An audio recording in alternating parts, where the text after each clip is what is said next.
If you believe the movies, supernatural experiences are big, brash and bold, or they're just so bone-chillingly terrifying that you're completely unable to do anything while they're going on.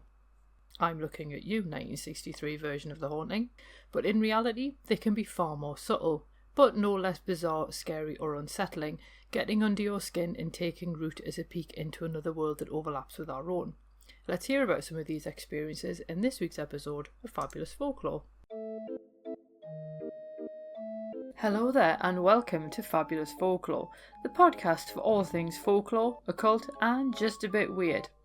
I'm your host Icy Sedgwick, blogger, fantasy author and your guide into these rather mysterious realms. I've got some rare things to show you, so come on in, take a look around, but be careful not to touch anything. These things sometimes bite. Well, hello there, and welcome back to Fabulous Folklore with me, your host, Icy Sedgwick. We are jumping into our first of 3 episodes dedicated to supernatural encounters and experiences by listeners. And it was going to only end up being 2, but then I've actually ended up with so many from you lovely people that I've expanded it to 3. And don't worry, that doesn't mean that November is going to be more supernatural stuff. It just means that the last 4 weeks of November will be our next theme, which is the folklore of 4 different animals, which was a listener request. But then I'm just pinching the first week to be about some more supernatural encounters, because we're still sort of falling in that Halloween All Souls Day period at that point in time. So that is what we'll be doing. But I've got so many to get through, we're just going to jump straight in. So this experience was sent in by Claire, who lives in Greater Manchester, but the experience happened in her grandparents' house in Northumberland in the middle of the night in December. It doesn't say what year.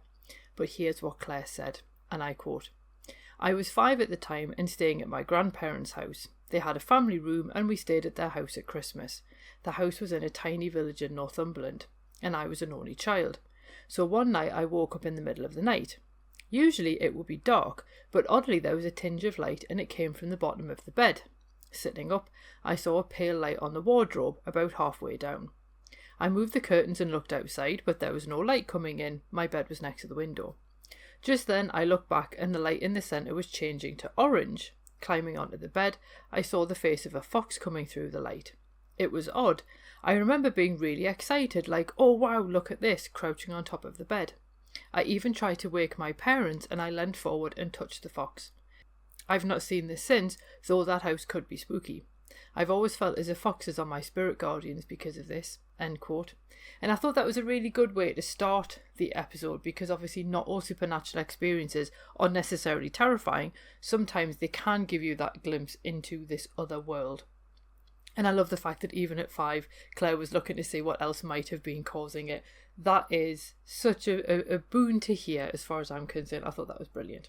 But anyway, I'm not going to provide much commentary on them. I just thought that one was a really interesting wow moment, which you don't always hear as often in supernatural experiences. And we're all about balance here. Anyway, our next one comes from Simon, originally from Worcester, but who now lives in New Hampshire in the USA. But his experience happened in London in the 1980s when he was dating a young woman called Samantha. And this is what Simon has to say, and I quote, "We had been living with each other in my hometown of Worcester and would often visit her parents in London. On this particular visit, Peg, Samantha's mum, came downstairs to let me in from the street level front door.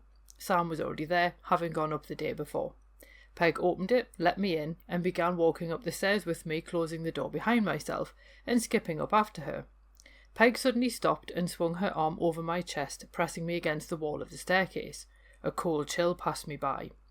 Peg turned and walked on up the stairs as if nothing had happened. As soon as I was alone with Samantha that evening, I asked her what was all that about. The arm, the cold and all that.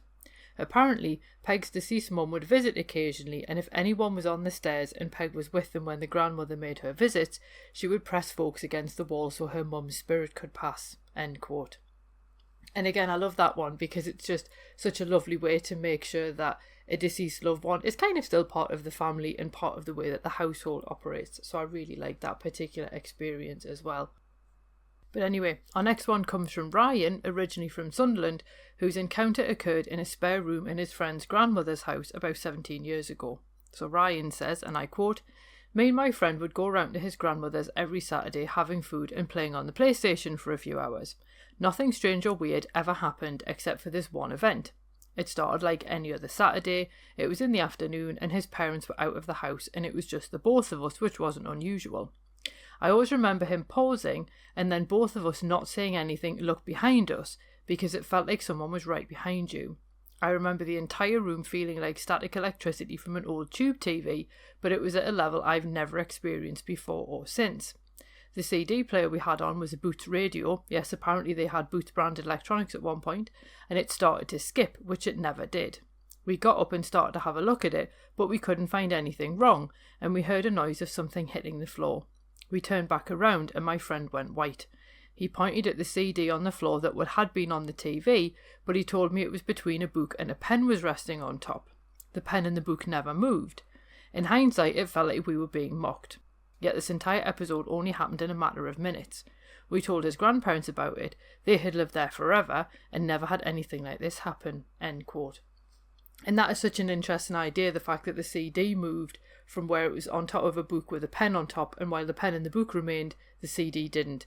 So that is quite unusual, and I think that would be really quite unsettling. But the bit that caught my eye about this one was that feeling of like static electricity and that sense that someone's behind you. Because I think humans can do that anyway. You can tell when someone's too close. But then being like, who is it? There's nobody else in. And again, I thought that one definitely falls into the unsettling category. Now, our next one comes from Holly, whose experience happened in her hometown in Calgary, Canada.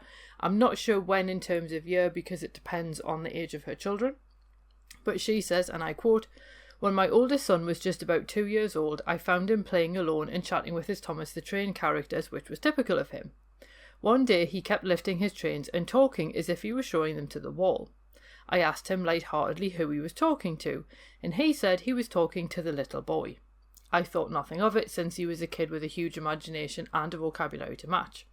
Over the next several months, I'd ask him about his imaginary friend, thinking it was kind of adorable. He described him as a little boy with no hair and pants that had a front and belts on top. When I showed him a photo of overalls, he lit up and said yes. While I thought it was weird he conjured up an imaginary friend with a style of pants he was unfamiliar with, I didn't really think anything more of it. Over time, he stopped referencing the little boy and playing with him. When my middle kid was around 2, he was in the bath and looked at the open doorway and said, 'No thank you, go.' Then my oldest, who was almost 5, said, 'Oh, that's just my friend. He goes visible,' as in invisible. My middle kid replied, 'No like it. I don't like it.' That freaked me out a little, so I asked my middle kid what the little boy looked like. He wasn't as much of an early talker as my oldest, so couldn't offer as much detailed description. His response, 'No hair.' Next he pointed to the doorway and said, 'Scary man, no face.' I was home alone with the 2 boys and heavily pregnant with a third. For the next several months my middle boy would randomly yell, 'Go away,' and look towards his closet. One night as we snuggled in his bedroom reading a story, he started freaking out, saying, 'Scary man, mommy, fix it.' I often let him sleep in my bed after that. At that point my oldest boy said he couldn't always see the boy and said he never saw the no-face man. Once the third baby came, our middle boy had to move into a bedroom with his big brother. He continued seeing the little boy and the no-face man. He said sometimes there was a sad man. The incidences of weirdness escalated at this point. Before we had kids, we sometimes experienced things like balloons moving around, photos falling off the wall, thinking we heard a little kid running upstairs, and other things. We always explained it away. When I told my husband about what the boys had been seeing, he refused to think it was anything other than their imagination, even when the third kid talked about a little boy with no hair and overalls when he was around 2 years old, without having heard his middle brother talk about it. By the time the youngest boy was 2, my oldest was 6, and didn't seem to remember ever having the little boy with overalls and no hair. I wish I'd taken a video. The youngest boy learned to speak early and could describe in full sentences what he saw. It almost always happened at night and was usually just a scary man with no face. He saw the boy a few times but stopped talking about him after a few months. My youngest was a terrible sleeper, which made me terribly crabby. One night my little boy, who was now 4 years old, calmly walked in and said, "Mommy, just turn on the big light, then you can't see them." He proceeded to turn on the ceiling light and went back to his own bed. I don't remember exactly what my youngest boy said, but it was along the lines of "all fixed." My middle boy continued seeing the no-face man who would wake him up in the middle of the night sitting on his bed just looking at him. Sometimes I would get mad at the no-face man because I blamed him for my lack of sleep. I was desperate. We had the house blessed. I saged the house, asked them to leave, looked up anything I could find on the house's previous occupant, but I always came up empty-handed. An Indigenous man lived 2 houses down and had lived there for 40 years. When I asked him about who had lived in our house, he shared that we had been the longest inhabitants, which was unusual because most people on our street were elderly and had raised their families in those homes. He said no one ever really stayed longer than 2 to 4 years. Then he chuckled and asked what I thought was wrong in the house. I told him only the basics, to which he replied, "I'd just move away." He said no one had died in the house, very few kids had lived there, and he didn't remember any crimes or police presence ever there. He also told me to nurture my middle boy's ability to connect with the unseen world and validate that his ability was a gift from Creator. Eventually, I convinced my husband to move. Once we moved, one of the first things my youngest baby said was, "Phew, no ghosts."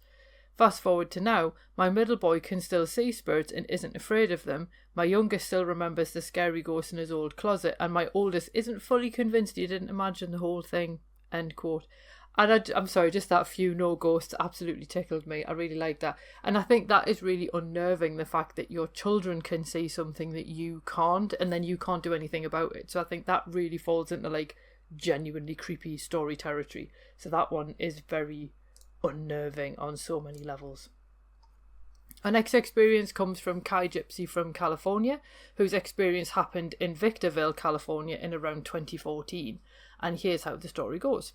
And I quote, "So hubby and I knew a group of semi-professional paranormal investigators who were going up to a high school in Victorville to do an investigation. It was windy up there, so you had to take any encounter with a kind of grain of salt. However, what happened in a classroom is the thing that stands out. Hubby and myself were sitting in this particular classroom. He was separated from me, and I was just across the way from him and had the lights out. Because, of course, that's the way you want it at night. He had one of his old recorders out to record any encounters, and in this classroom there was supposed to be a particularly nasty sort of spirit that would do rotten things to people. You know, pushing things off desks, pulling hair, moving things, etc. So someone antagonised it like you're not supposed to. The reaction from this spirit was 2 minutes later, it knocked my husband's recorder off the desk. Now, I thought it was him playing a joke, but he swore up and down that he never touched that recorder, and everyone was like, what the heck? The guy was scolded for antagonising it, which may have caused potentially breaking someone's item in retaliation. But it was vicious. It just slapped it off the desk and it crashed to the floor. It never recorded anything, it never worked again, and that was the same item he used when he was working as a security officer, so it wasn't a piece of junk." End quote.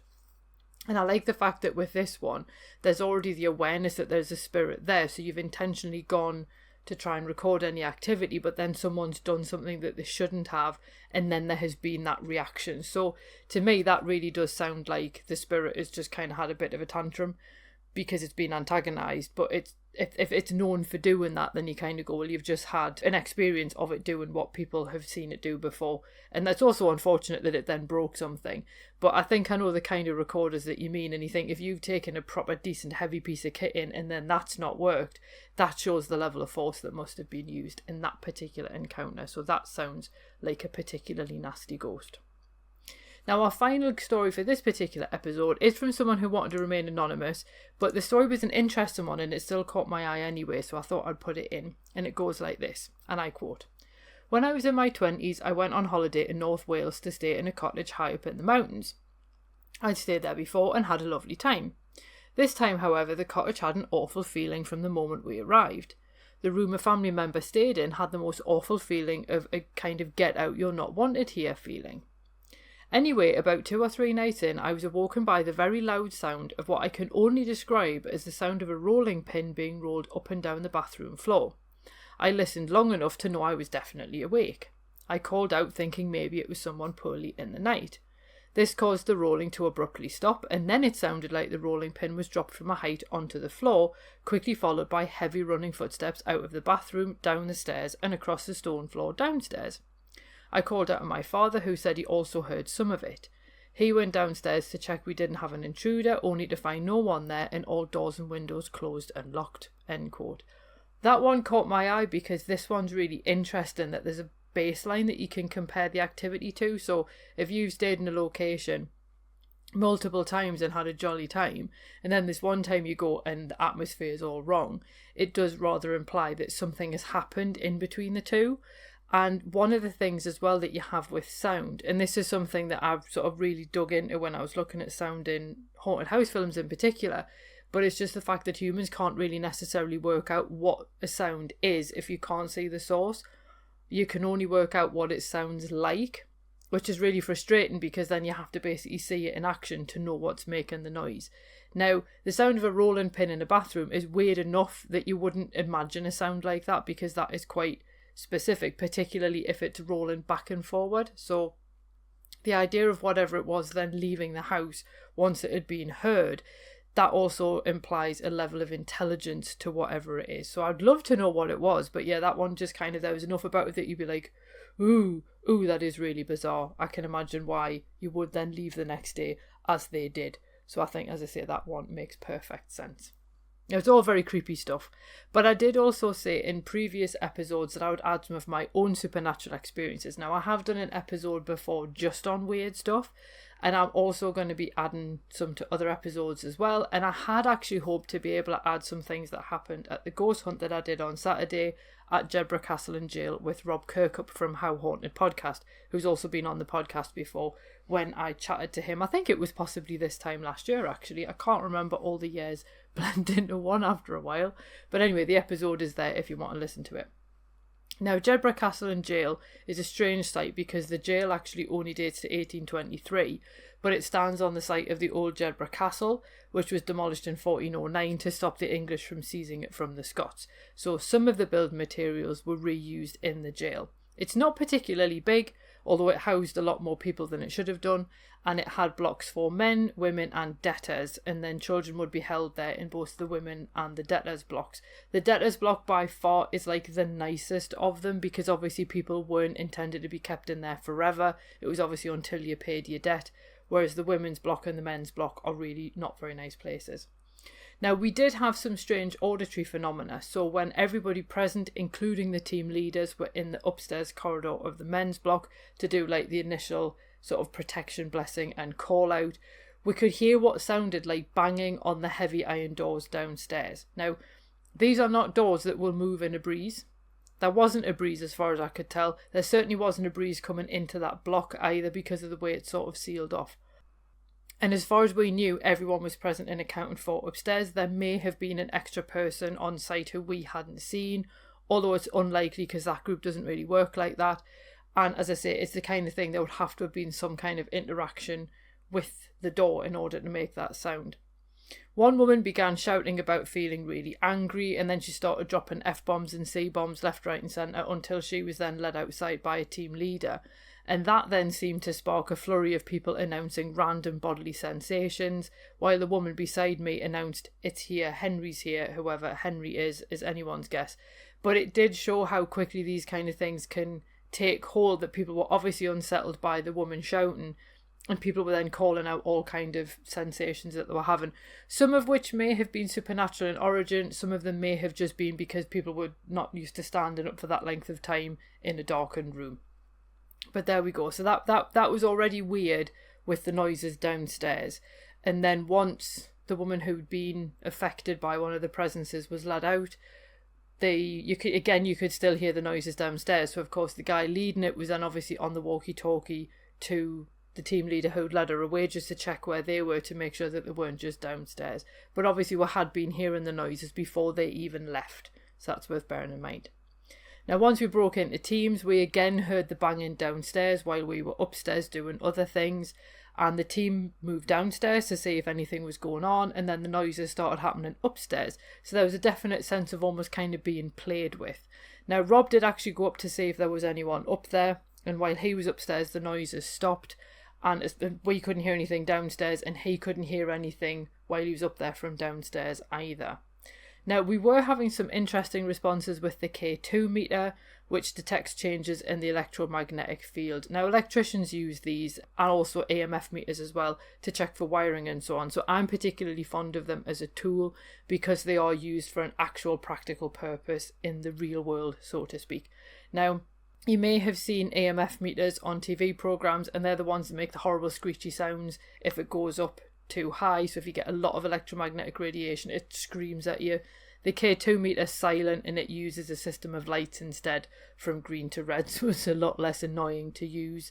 Although obviously then it doesn't actually show up as well when you're recording things in an audio sense. You can't hear the K2, you've got to say what the colours are. But in theory, if you're standing still in a space with no sources of electromagnetic radiation and the lights suddenly light up, then in theory something has disturbed the electromagnetic field. What that something is can be something really mundane, like a burst of electricity through some wiring.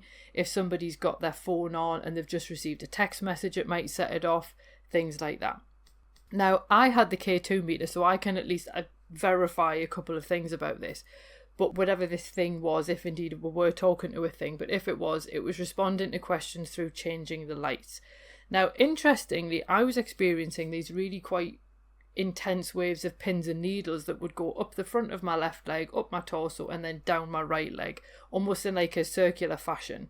And they corresponded whenever the lights went up to red, I would get another wave of these pins and needles.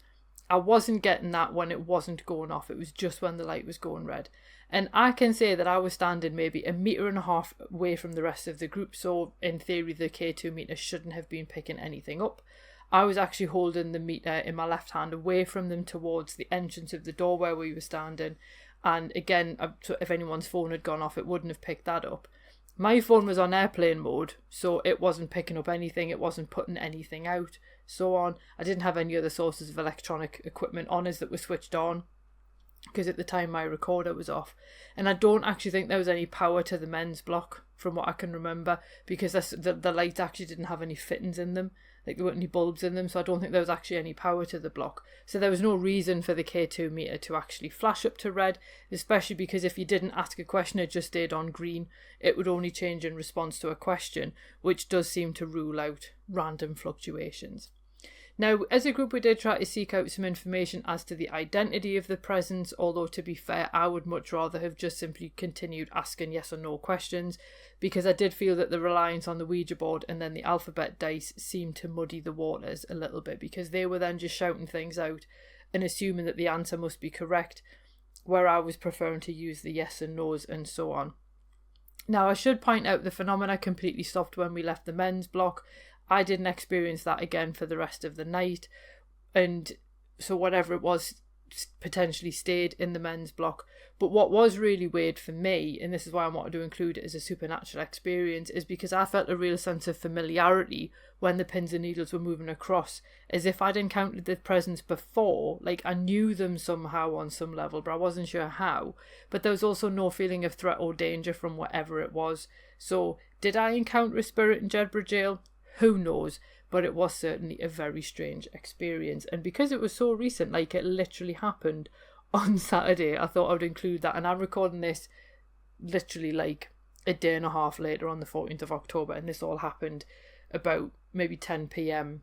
on the 12th of October. So it's very, very recent and very, very fresh in my mind. But anyway, next week we'll be going through some more supernatural encounters, because you've obviously sent so many. And I was really quite amazed and touched and curious to see what people had been sending, so we will have a look at some more next week.